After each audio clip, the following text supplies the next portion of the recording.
প্রিয় দর্শক, আসসালামু আলাইকুম। আপনারা সবাই কেমন আছেন? আশা করি আল্লাহর রহমতে আপনারা অনেক ভালো আছেন। বন্ধুরা, আজকে আমি আপনাদের মাঝে নতুন একটি ওষুধি গাছ নিয়ে হাজির হয়েছি। যাদের মেশিন দাঁড়ায় না বা আপনাদের স্ত্রীর সাথে 2 থেকে 3 মিনিটের মধ্যে যদি আপনারা সহবাস করেন, 2 থেকে 3 মিনিটের মধ্যে আপনাদের মাল বের হয়ে যায়, তারা যদি এই ওষুধি গাছের শিকড়গুলো কোমরে ধারণ করে তারপর যদি স্ত্রীর সাথে সহবাস করেন, তাহলে আপনার স্ত্রীর সাথে আপনি টানা 2 থেকে 3 ঘন্টার মতো সহবাস করতে পারবেন। দুনিয়ার বুকে এমন কোনো নারী নেই যে আপনাকে লজ্জিত করে, আপনাকে পরাজিত করে এই ঔষধি গাছের শিকড়গুলো কোমরে ধারণ করার পর। বন্ধুরা, মানুষ মানুষের সাথে বেইমানি করে, কিন্তু ঔষধি গাছ কখনো মানুষের সাথে বেইমানি করে না। আপনারা যদি এই ঔষধি গাছের শিকড়গুলো যদি আপনারা কোমরে ধারণ করে তারপর যদি আপনারা আপনাদের স্ত্রীর সাথে সহবাস করেন, তাহলে দেখবেন আপনার স্ত্রীর সাথে আপনি টানা 2 থেকে 3 ঘন্টার মতো সহবাস করতে পেরেছেন। বন্ধুরা, এই ঔষধি গাছের সাথে আমি আপনাদের পরিচয় করে দিচ্ছি। এই ঔষধি গাছের নাম হচ্ছে ভাট গাছ বা গেটু গাছ। ঔষধি গাছটিকে বিভিন্ন অঞ্চলে বিভিন্ন নামে ডেকে থাকে। বন্ধুরা, আপনাদের অঞ্চলে ঔষধি গাছটিকে কী নামে ডেকে থাকে অবশ্যই কমেন্টে জানিয়ে দিবেন। বন্ধুরা, এই ঔষধি গাছটি বহু পরীক্ষিত একটি ঔষধি গাছ। আপনারা কিন্তু ডাক্তার কবিরাজের কাছে হাজার হাজার টাকা পয়সা নষ্ট করছেন, তাও কিন্তু স্ত্রীর সাথে আপনারা দীর্ঘ সময় সহবাস করতে পারেন না।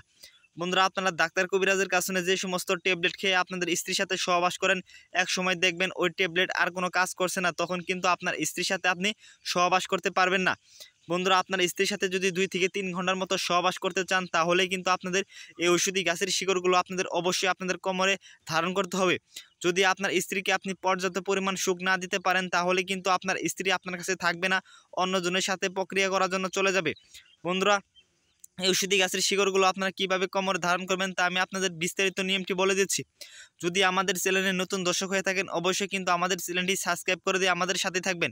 বন্ধুরা, এই ঔষধি গাছের শিকড়গুলো আপনারা কবিরাজ নেমে আপনাদের কোমরে ধারণ করতে হবে। এই ঔষধি গাছটি শনিবার অথবা মঙ্গলবার দিন আপনাদের ঔষধি গাছটিকে তুলতে হবে। বন্ধুরা, একটি কথা মনে রাখবেন যে ঔষধি গাছটিকে তোলার জন্য একজন হাকিম, একজন গুরুজির কাছে আপনাদের অনুমতি নিতে হবে।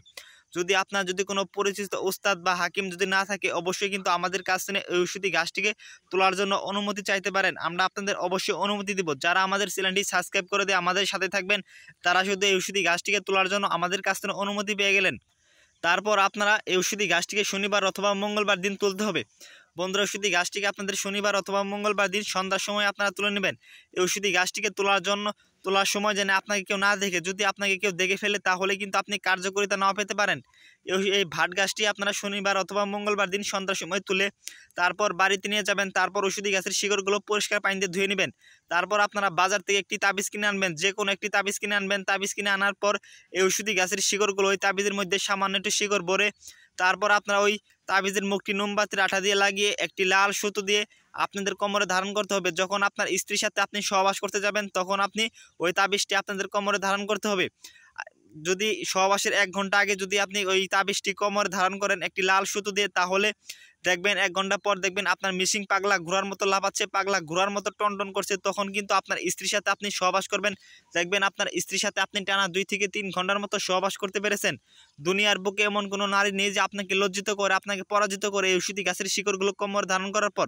কারণ মানুষ মানুষের সাথে বেইমানি করে, কিন্তু ঔষধি গাছ কখনো মানুষের সাথে বেইমানি করে না। বন্ধুরা, যদি আমাদের ভিডিওটি আপনাদের ভালো লেগে থাকে, অবশ্যই আমাদের চ্যানেলটি সাবস্ক্রাইব করে দিয়ে আমাদের সাথেই থাকবেন। ধন্যবাদ সবাইকে। আসসালামু আলাইকুম।